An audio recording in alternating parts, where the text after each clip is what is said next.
Ser Podcast.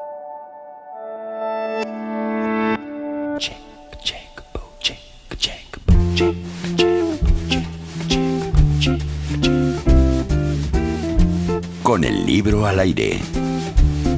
Antonio Martínez Asensio.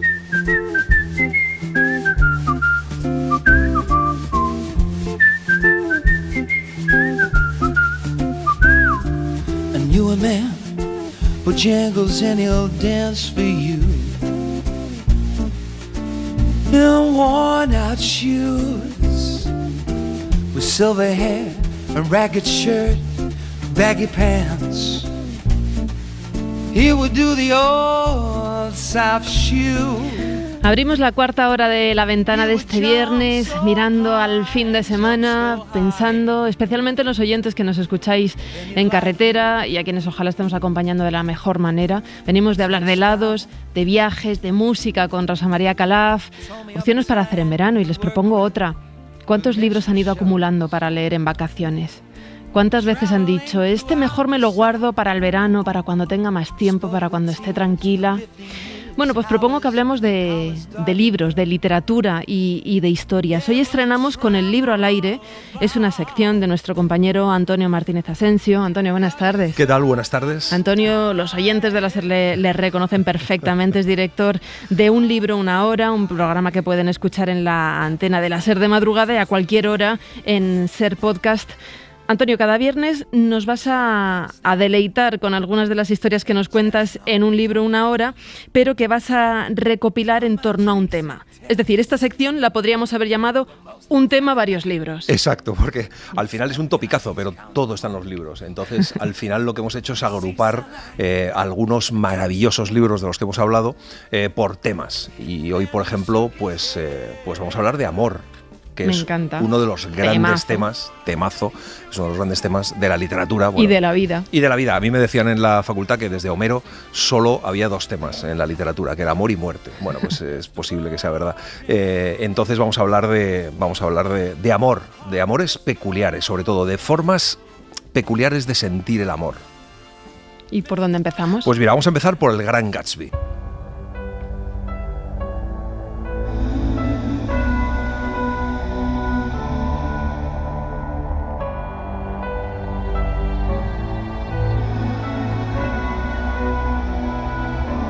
I've seen the world, done it all, had my cake now. Diamonds brilliant and Bel Air now. Hot summer nights. El Gran Gatsby de Francis Scott, Antonio. Francis Scott Fitzgerald, maravillosa novela que bueno, no tuvo tampoco un éxito enorme cuando se publicó. De hecho, Fitzgerald pensó que no pasaría nunca a la posteridad como un gran literato, y mira cómo sí que ha pasado. Y cuenta, para mí, una maravillosa historia de amor. ¿Por qué? Porque cuenta el amor obsesivo, digamos. Gatsby se enamora cuando es un don nadie, cuando es un pobredón, se enamora de una mujer que es multimillonaria y decide que para conquistar su amor lo que tiene que hacer es ser multimillonario. Entonces compra una casa, compra una mansión maravillosa justo enfrente de donde tiene la mansión la mujer a la que ama, que tiene una luz verde que él ve todas las noches, y organiza las fiestas más brutales todas las noches simplemente para atraerla, porque sabe que algún día llegará a su fiesta y se encontrarán. De la casa de mi vecino brotaba música durante las noches de aquel verano. En sus jardines azules y entre susurros, champán y estrellas, invitados de ambos sexos iban y venían como mariposas. Por la tarde, cuando subía la marea, los veía lanzarse al agua desde la balsa de Gatsby, que tenía una torre, o tomar el sol sobre la arena ardiente de su playa, mientras sus dos motoras hendían las aguas del estrecho, arrastrando esquís acuáticos sobre cataratas de espuma. Los fines de semana, el Rolls Royce se convertía en autobús, trayendo a grupos de Nueva York desde las 9 de la mañana y devolviéndolos incluso mucho después de medianoche, mientras la furgoneta corría como un ágil insecto amarillo a esperar a todos los trenes.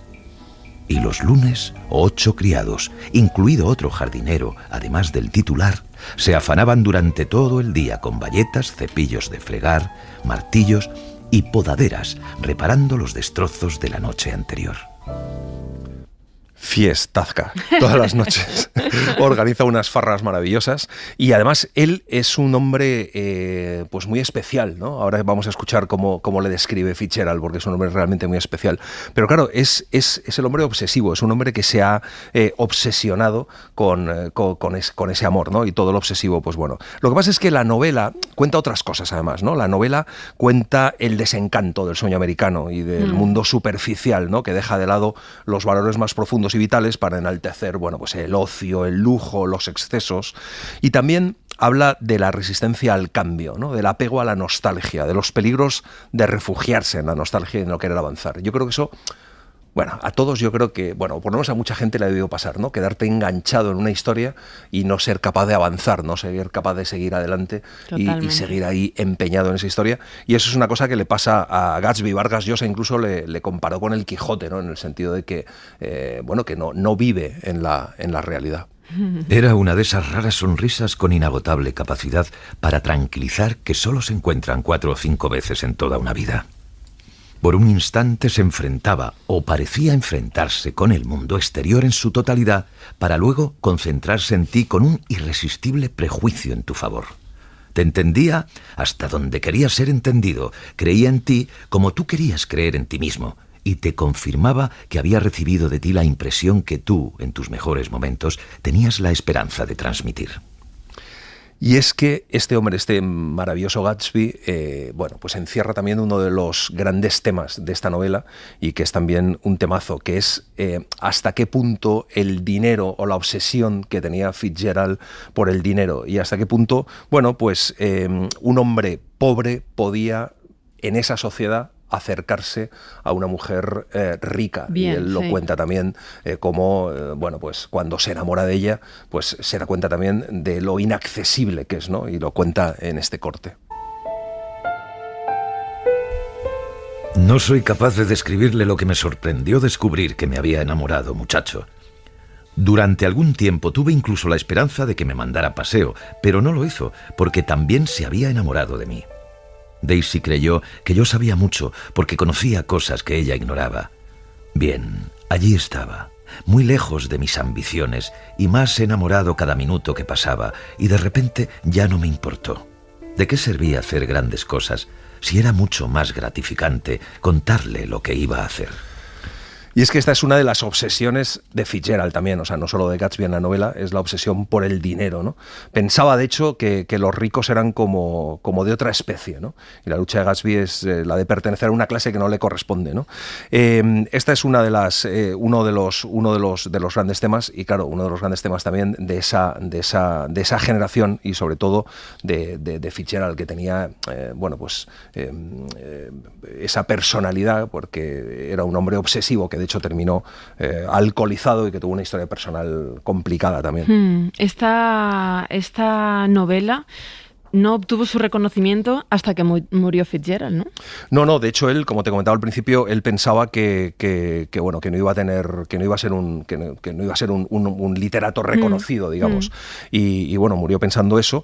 Y bueno, Fitzgerald era un tipo muy, muy peculiar, pertenecía a la generación perdida. Sí. Y bueno, no se puede entender la relación el mundo de Fitzgerald sin la relación con Zelda y esa maravillosa también historia de amor con su mujer. ¿Cómo le fue a él en esa relación? Pues bueno, es que es una relación realmente terrible. Zelda terminó teniendo problemas graves mentales y terminó loca, él alcoholizado. Entonces, bueno, pues fue una generación, viajaron, se fueron a Europa, allí se relacionaron con Hemingway, con Gertrude Stein, con Eliot, bueno, que Stein fue el que digamos, denominó a esa generación la generación perdida. Es verdad que es una generación que después de la Primera Guerra Mundial, bueno, pues era un poco como que se había encontrado con una sociedad destrozada, la guerra había terminado y, bueno, pues era un poco una generación perdida un poco en las dudas de del mundo, ¿no? Tenían un ritmo de vida que estaría escribiendo su propio destino o sus destinos dramáticos al final. Sí, o sea, porque al final él escribió siempre, es un hombre que no escribió muchísimo porque es autor solo de 5 novelas, pero es verdad que reflejó como pocos la generación de su tiempo. Y es verdad que Fitzgerald tiene eso que tienen los grandes literatos, ¿no? Que es muy preciso, que de repente te cuentan una escena o una frase, solo te cuenta una cosa y solo con describirte en una frase te llega al corazón, ¿no? Y lo hace absolutamente universal, ¿no? Y eso es también Fitzgerald. Venga, vamos a cambiar de libro.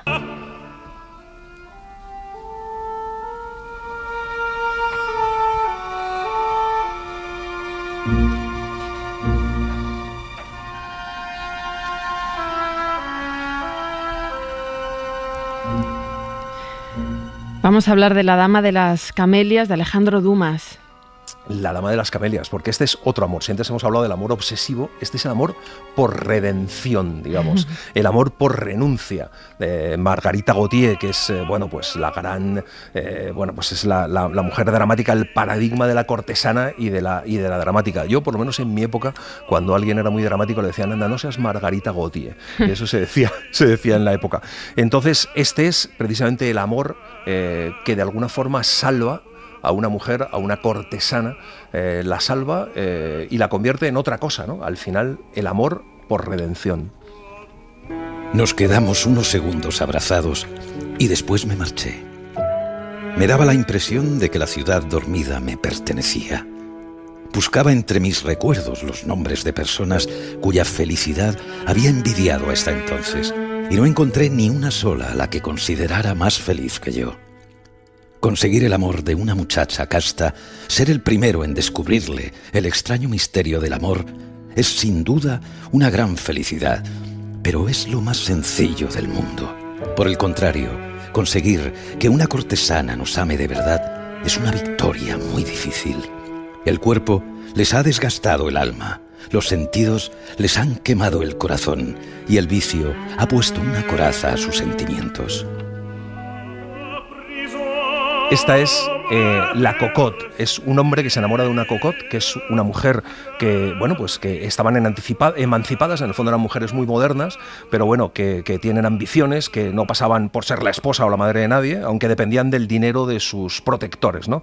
Que se paseaban en carruajes, gastaban fortunas en el casino, y que claro, este hombre se enamora de ella, pero claro, su padre le dice, pero esto está muy bien para lo que está, pero no puedes enamorarte de ella. Y entonces, como su hijo no renuncia a ella, le pide a Margarita Gautier que sea ella la que renuncie por la felicidad de su hijo, como que si su hijo sigue con ella jamás va a conseguir ser feliz y el hijo tiene que pertenecer a esa sociedad en la que ha nacido, entonces le pide que renuncie a él y ella, por amor, renuncia a este hombre. De hecho, le vuelve un poco loco para que le deje y entonces así consigue el reconocimiento y consigue salvarse de una cocotte, se convierte en una santa.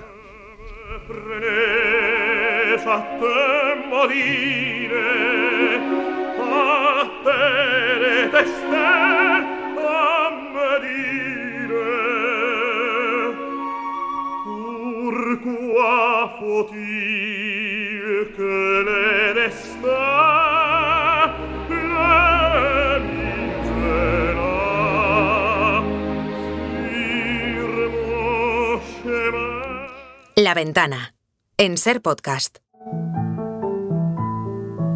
Ella em va estimar tant,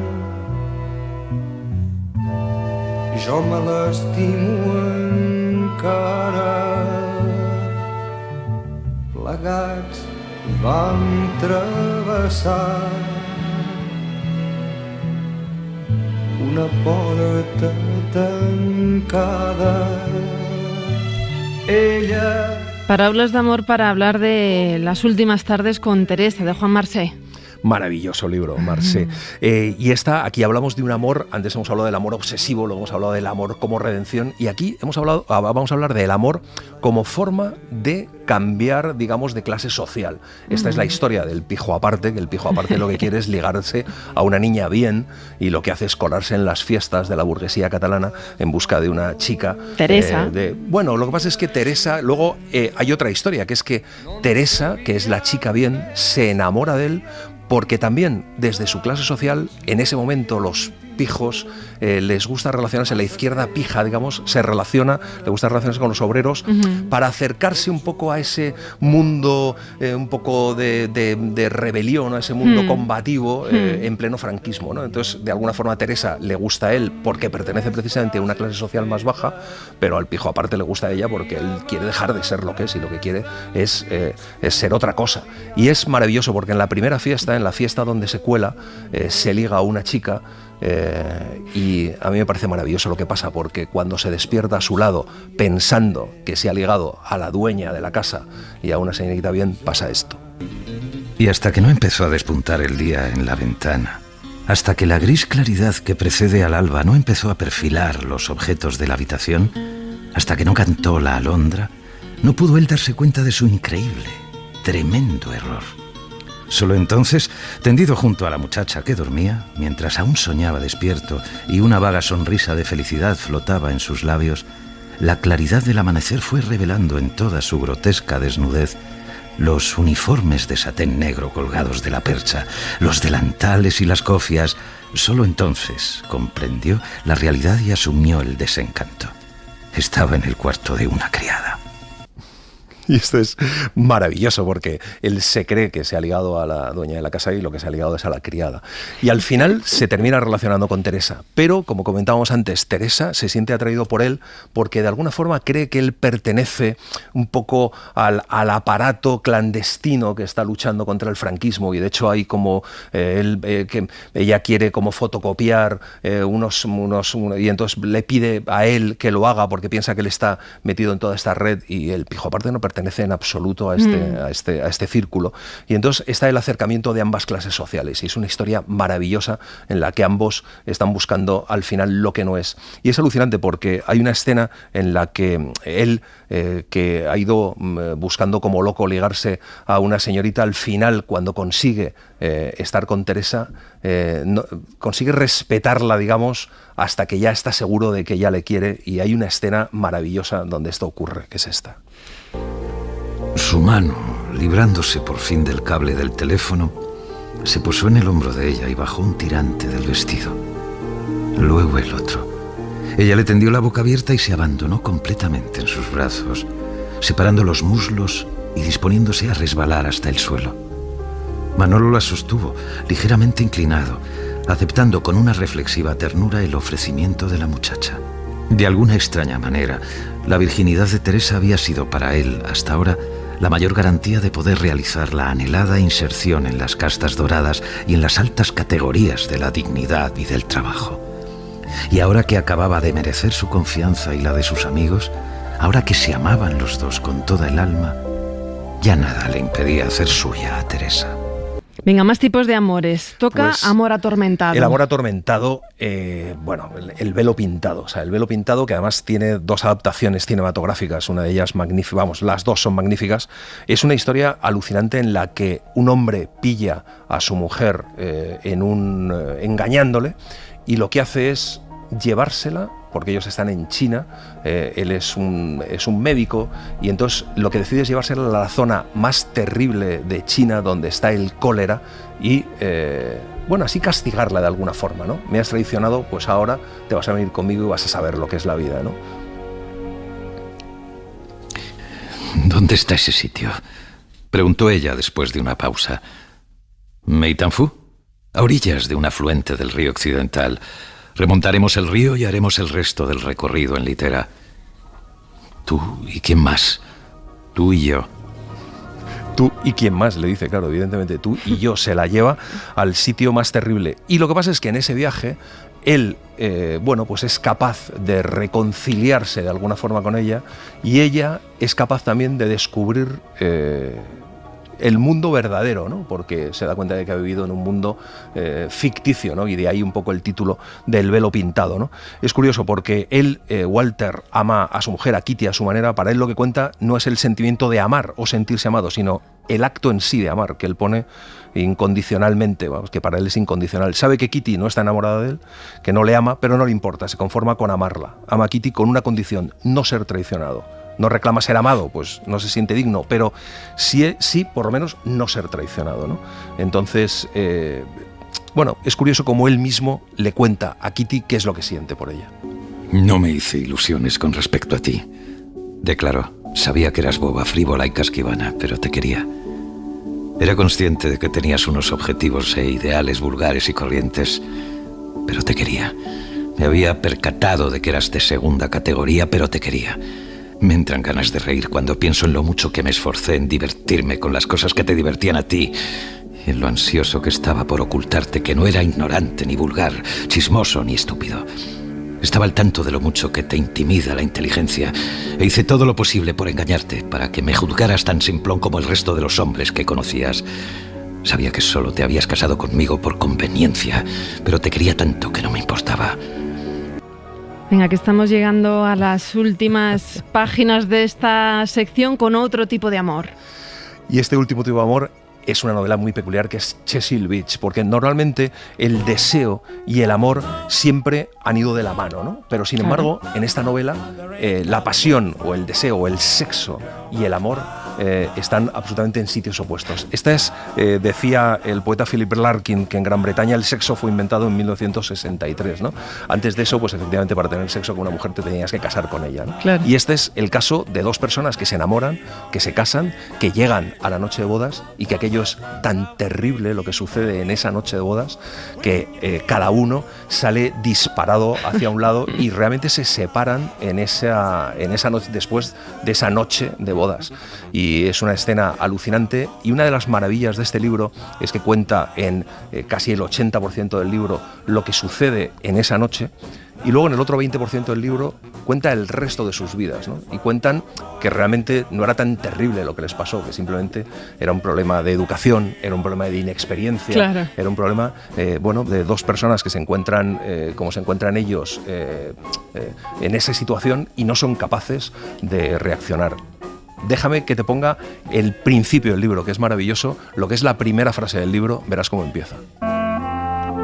Eran jóvenes, instruidos y vírgenes aquella noche, la de su boda, y vivían en un tiempo en que la conversación sobre dificultades sexuales era claramente imposible. Pero nunca es fácil. Claro, nunca es fácil, y se encuentran pues vírgenes en esa noche de bodas, donde hay unas descripciones maravillosas de lo que ocurre, de cómo van sintiéndose cada uno, cómo van acariciándose, cómo van acercándose, y cómo al final pues aquello es un desastre absoluto. Cecil Beach, de Ian McEwan. Antonio Martínez Asensio, muchísimas gracias. Vamos a ver si seguimos contando historias que tengan que ver con los libros. El viernes que viene más. El viernes que viene con las distopías. Venga. Para pasar un poquito de miedo. Me encanta. Buen fin de semana, amigo. Igualmente. Love can make you happy when you're feeling blue. If the one you love is in love with you, there ain't nothing in this world for a boy and a girl but love, love, love. Love, love, love. Love, love, love. There ain't nothing in this world for a boy and a girl but love, love, love. And that's the only thing I'm thinking of.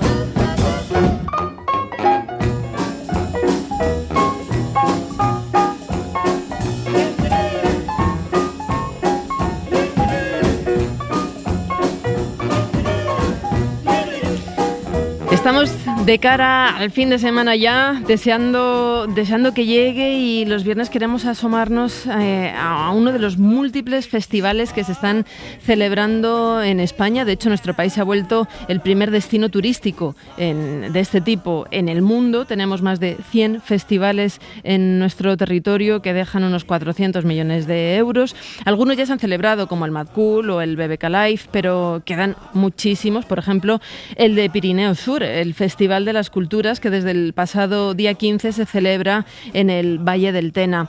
Germán Quimasó es el director artístico de Pirineos Sur. Germán, buenas tardes. Buenas tardes. Ya estáis ahí en pleno lío, porque te escucho toda la música de fondo. Sí, estamos aquí justo en las pruebas de sonido de los grupos que van a actuar esta noche.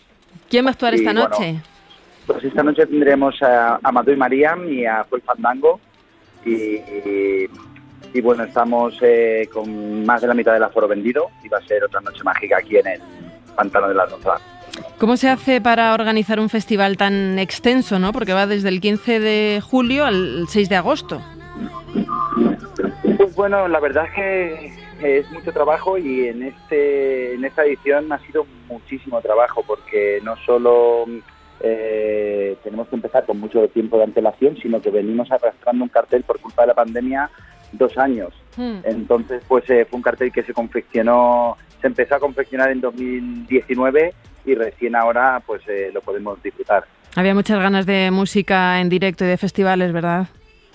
Había muchísimas ganas y sobre todo un festival como este que ya tiene una base de público fiel, que la programación es importante, pero ya quieren venir cada año al escenario icónico, ¿no? Que es un escenario flotante en el pantano rodeado por montañas. Es que es un sitio muy mágico. Maravilloso, es verdad. Te iba a preguntar precisamente por eso, ¿qué tipo de público es el que va a Pirineos Sur?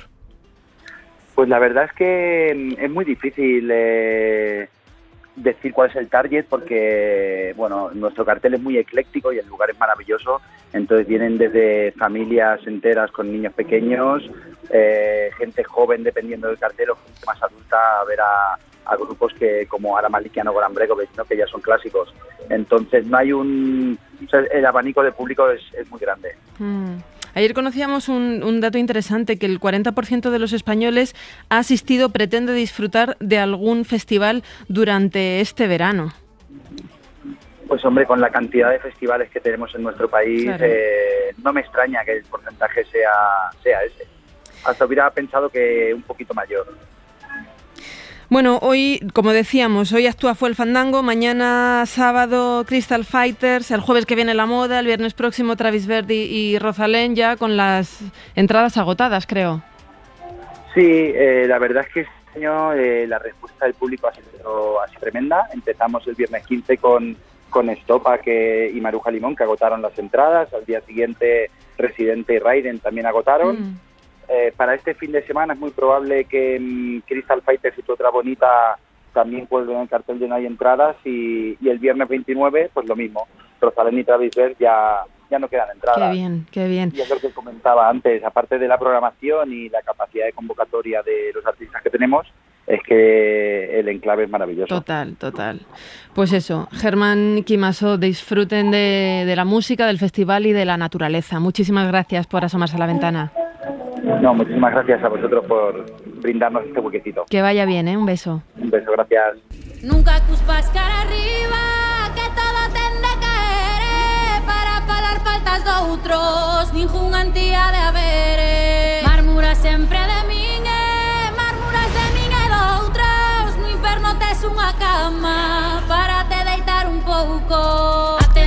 Venga, más propuestas para este fin de semana. Cristina del Casar, buenas tardes. Mira, pues traemos otro festival que está en Galicia y es el concierto de Tansugueiras, que se celebra dentro del festival Festigal, con G. Es un festival de música que lleva 20 años dando visibilidad a los músicos gallegos y que se celebra en el Campus Sur de Santiago. Los conciertos, además, para que quien quiera ir a verlos, comienzan a las 10 de la noche, el próximo domingo 24. Y también en Santiago de Compostela, desde el pasado día 15, se está celebrando las fiestas de Santiago Apóstol. Claro. Este es el primer año, además, Marta, sin ningún tipo de restricciones COVID. Los días 24 y 25, además, son los días grandes, es decir, este fin de semana. Y como no queremos perdernos nada, nuestro compañero de Radio Galicia, Ricardo Rodríguez, nos ha hecho un repaso por las mejores propuestas. Ricardo, buenas tardes. ¿Qué tal? Buenas tardes. 11 días de fiesta que comenzaron anoche con el pregón de un picheleiro de nacimiento y de corazón. ¡Viva Santiago! ¡Viva Compostela! ¡Viva Galicia! Vivan as festas do Apóstolo! El actor compostelano Tamar Novas ha dado el pistoletazo de salida a unas festas do Apóstolo repletas de música y para todos los gustos, desde el flamenco de Rocío Márquez, a la que podremos escuchar esta noche. Romeros del campo, amapolas en flor, que los cantes hacen aroma y color. Al indie folk de Caléxico.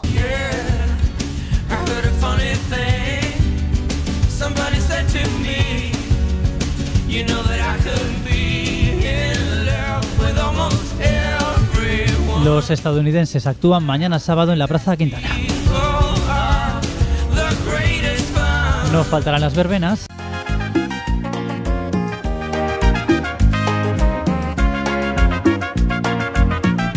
Ni espacio para el talento local, con conciertos como el del compostelano Luis Farcán. Fue volverme a desvelar y encontrarme en aquel sitio en tu cama.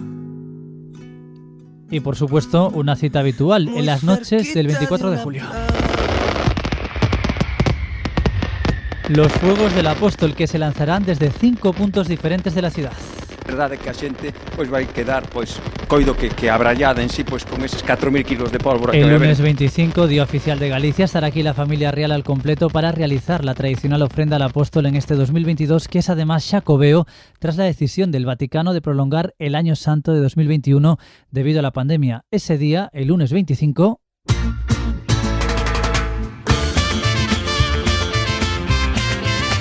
actuarán en la Quintana Jenny and the Mexicats. Todos los conciertos y actividades de las fiestas que terminan con el mes, el día 31, son gratuitos.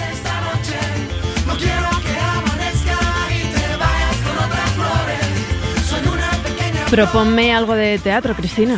Venga, va, pues nos vamos hasta el Teatro de la Romea en Barcelona, en el que se está representando Safo, una obra dedicada a la poeta griega de Lesbos, protagonizada por Cristina Rosenvinge, y un elenco completamente femenino, que intenta dar respuesta además a una pregunta: ¿quién fue Safo de Lesbos? Nos responde la dramaturga María Folguera.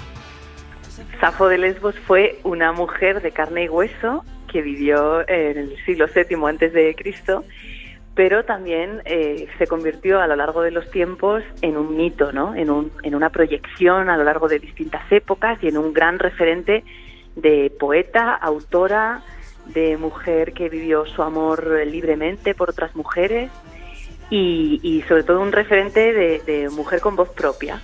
Esa es Safo de Lesbos, muchas. María habla de muchas Safos porque con el paso de los siglos esta poeta fue reinterpretada por autores como Ovidio. Esta visión nos la presenta Natalia Huarte. Esta Safo encarnada, pues desde el punto de vista de Ovidio, que Marta tuvo una idea para mi gusto muy maravillosa, que es trabajarla desde un lugar de la comedia. Es una de las partes de las cartas que escribió Ovidio, que se llama Carta de Safo a su amado Faón, y entonces aparecemos como María Pizarro y yo encarnando a Safo desde el muñeco, como si fuésemos Mari Carmen y sus muñecos, desde un lugar como muy divertido y poniéndole esta voz, que del relato que se ha contado de Safo, que es el que nos ha llegado hasta ahora, de una mujer que se suicidó por amor y que sufrió mucho cuando no fue real, porque Safo murió de vieja. Era necesario respirar para mirar alrededor. Paseo por La Habana y un café frente al malecón. Comienzan los recuerdos, las espinas a aflorar en mi interior. Todo lo que no se atiende, tarde o temprano reaparece.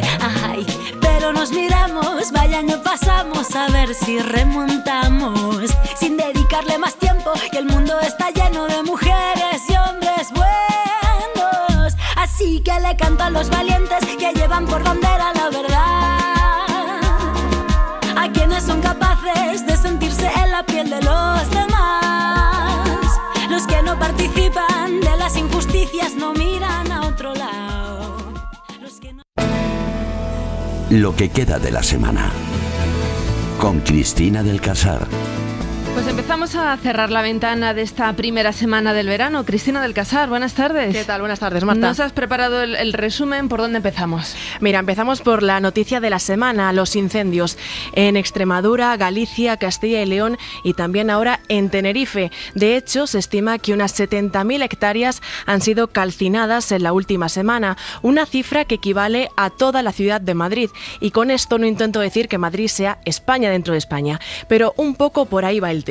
Hablamos siempre de lo que pasa en las grandes ciudades, pero nos olvidamos de los pueblos. Los vecinos ya lo decían, falta prevención y se veía venir. Escuchamos a José Manuel Ballesteros, él es agricultor, ganadero y presidente de la Asociación en Defensa de la Tierra de Tábara en Zamora. A mí nunca nadie me ha preguntado, un político, oye, ¿qué necesitas en tu pueblo? ¿Qué hay que hacer?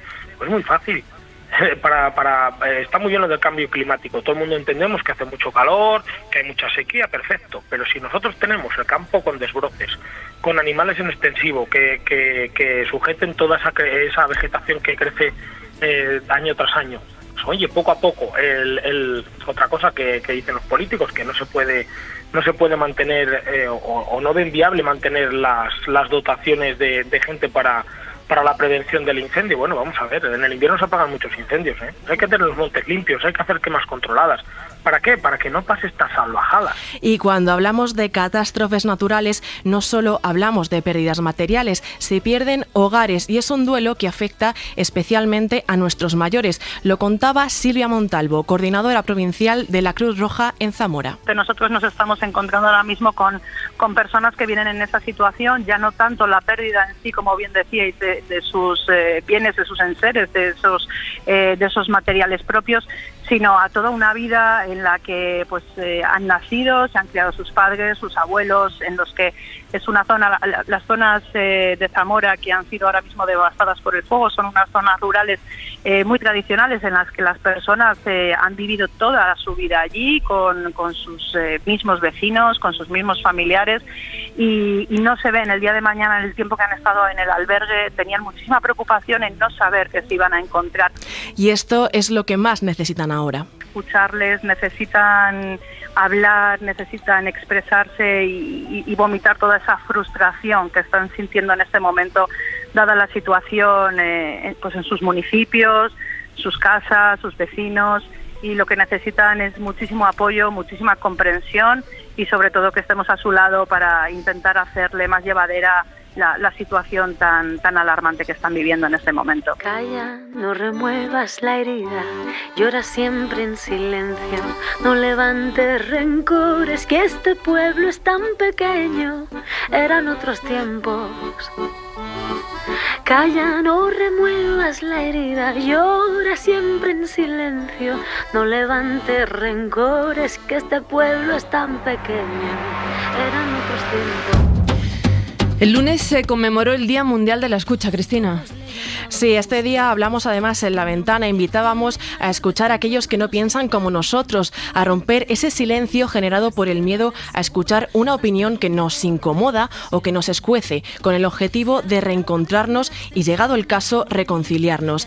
Este también es el objetivo de la forense Mercedes Salado. Ella es coordinadora de identificación en el equipo de antropología forense argentino y ha trabajado en más de 40 países recuperando los cuerpos que han dejado sus conflictos. Señalaba por ello la importancia de identificar a esos más de 114.000 desaparecidos de nuestra guerra civil.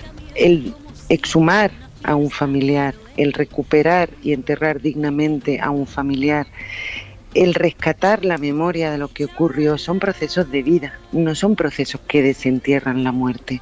Y eso es algo que España no se puede enfrentar. Me parece que hace falta un proceso de realmente sanar muchas cosas que están muy enfermas todavía, como para poder entender esos espacios y esos mecanismos que lo que hacen es promover precisamente lo contrario a lo que se tiene miedo.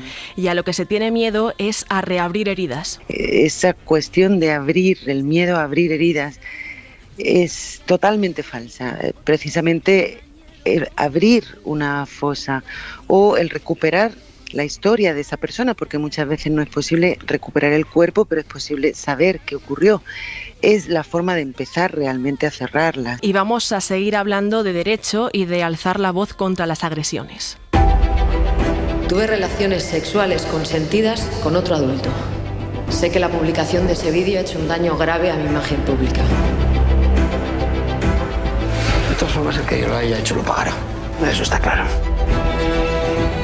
Ayúdame. A mi hermana le pasó lo mismo que a usted.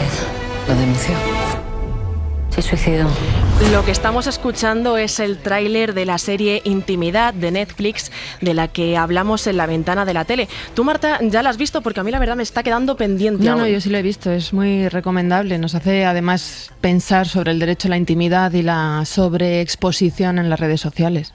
Precisamente eso es lo que hablamos junto a Mariola Cubels y Mikel Lejarza, y de hecho del elenco tuvimos a Ana Wagner, actriz que da vida a la agente Alicia, que se mostraba realmente sorprendida por la cantidad de afectados que existen por este tipo de delitos. Sinceramente, lo que más me ha emocionado profundamente es que hay tanta gente desconocida que está viviendo una situación que a lo mejor a través de esta serie puede empezar a expresar o simplemente puede que puede sincerarse con el que tiene al lado, que ya solamente este hecho me parece conmovedor, ¿no?, de la serie de Intimidad, y creo que por eso ha sido una serie que ha impactado de esta manera, ¿no?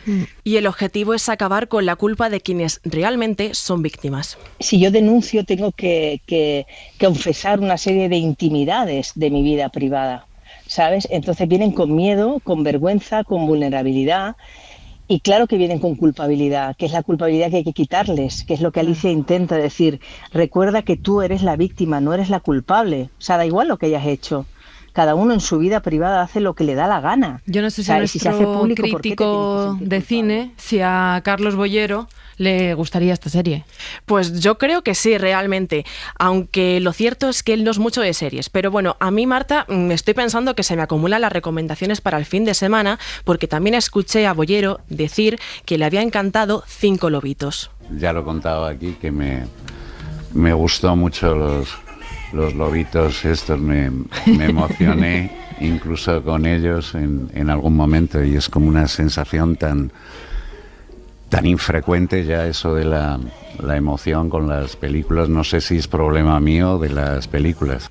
Es complicado realmente gustar a Boyero, así que no me extraña que Alauda Ruiz de Azúa, su directora, estuviera nerviosa por su crítica. Sí le escuché. ¿Estabas temblando? Bueno, a ver, yo le tengo muchísimo respeto y le he seguido siempre, entonces sí, claro, había un poco de nervios, ¿no? Pero fue precioso escucharle y nada, y me emocionó mucho a mí también escucharle, la verdad. Veo en los geranios las mujeres que me habéis hecho crecer. A ti que tienes siempre caldo en la nevera, tú que podrías acabar con tantas guerras. Quiero que paremos la ciudad. Ahora los oyentes se estarán preguntando por qué acabaron charlando Alauda y Boyero en La Ventana. Bueno, la cosa es que Alauda era invitada de Ana Iris en La Contraventana, que dedicaron a hablar de la maternidad. Aquí, por cierto, Ana Iris dijo algo que me parece muy simple, pero pocas veces nos hemos dado cuenta, que nuestros padres, además de padres, son pareja. No, me ocurrió esto mismo de dejar de ver a mis padres como institución precisamente cuando fui yo madre. Yo creo que crecemos pensando que nuestros padres no son pareja, ¿no? Y una de las cuestiones que aparece en 5 lobitos es precisamente que los padres también son pareja, que tienen sus problemas familiares, ¿no? Con todos sus problemas de pareja, con todo lo que ello implica, pero una de las cosas que me ocurrió a mí también fue ese caerme del caballo.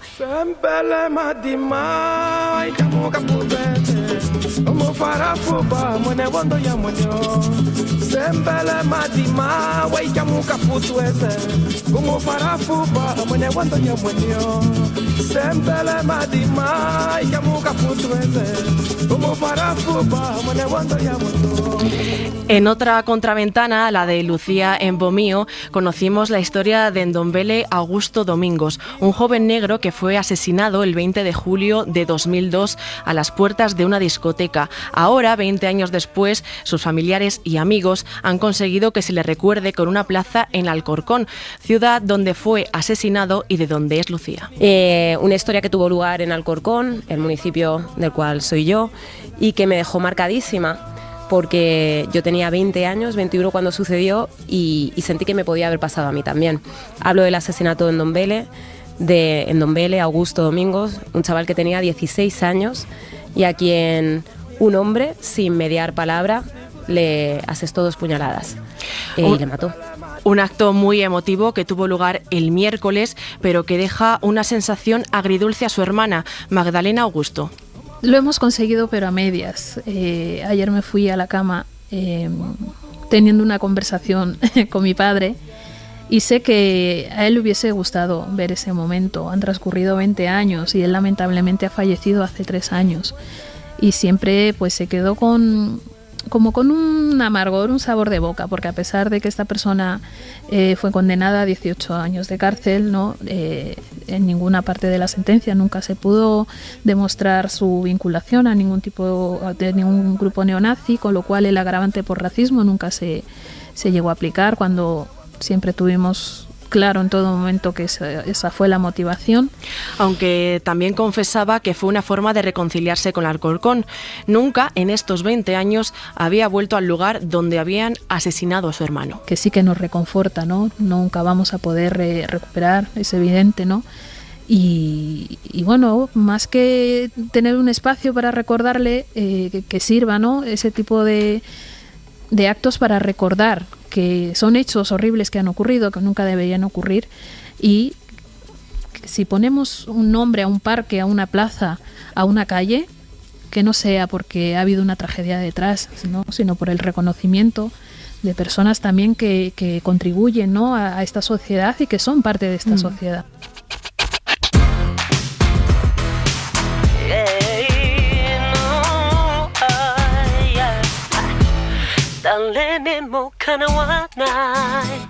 Like you 初めての気持ち It's true でも君だけが僕を揺さぶる Y cambiamos de registro y lo hacemos con la banda sonora de Red, la última película de Pixar sobre una niña de 13 años que al llegarle su primer periodo se convierte en un gigantesco panda rojo, una metáfora de cómo nos afecta la menstruación, que en muchas ocasiones sufrimos dolores que nos invalidan, así que no me puedo imaginar cómo debe ser para una deportista de élite competir con el dolor.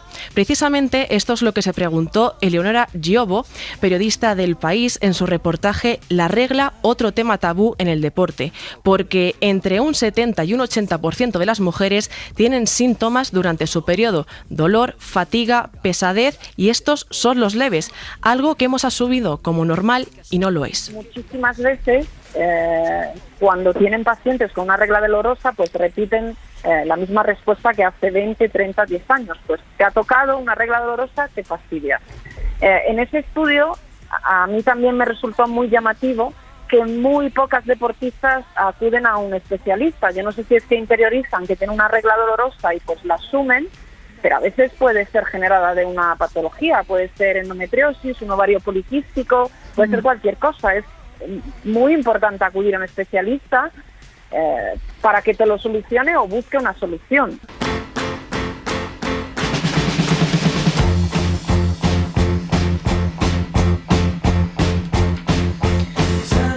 Venga, un poco de ciencia porque esta es la sintonía de Serendipias. Eso es, Ignacio Crespo se pasa una vez a la semana por la ventana para hablarnos de ciencia y de muchas curiosidades. Por ejemplo, esta semana nos respondió a la eterna pregunta del verano: ¿por qué pican los mosquitos a unas personas y no a otras? La sangre dulce, ¿no? Eso es lo que se suele decir, pero tiene que ver con el CO2, el dióxido de carbono que exhalamos al respirar, y en parte con nuestro olor corporal. Se sabe que el olor a pies atrae a los mosquitos, por ejemplo, en concreto a los mosquitos de la malaria.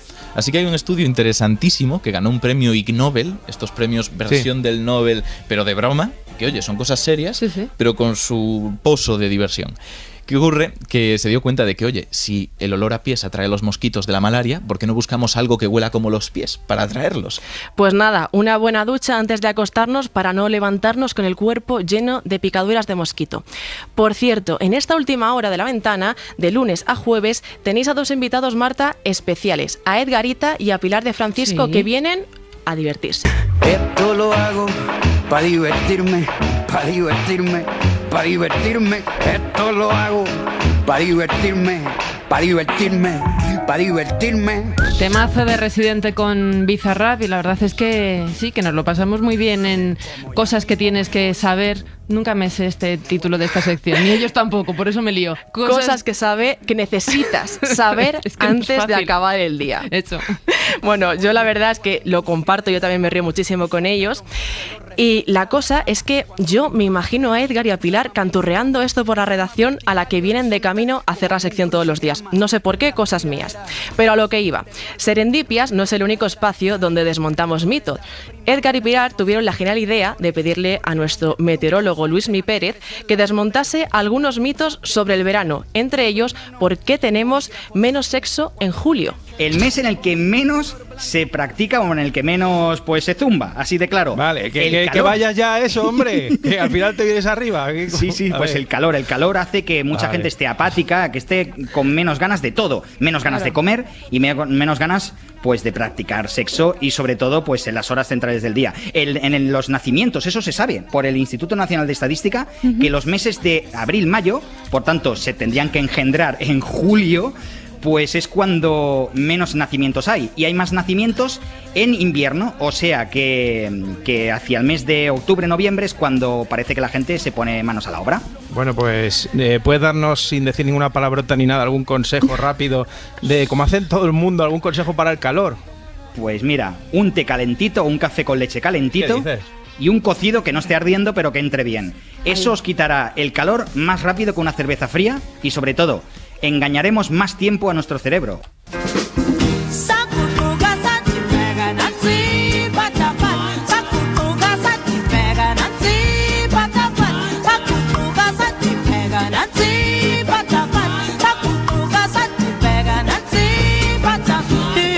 Pues cerramos La Ventana, pero el lunes volvemos a las 4, a las 3 en Canarias, como siempre. Disfruten el fin de semana, disfruten de la radio. Un beso. Suscríbete a La Ventana. Todos los episodios y contenidos adicionales en la app de Cadena SER y en nuestros canales de Apple Podcast, Spotify, iVoox, Google Podcast y YouTube. Escúchanos en directo en la SER de lunes a viernes a las 4 de la tarde. Cadena SER. La radio.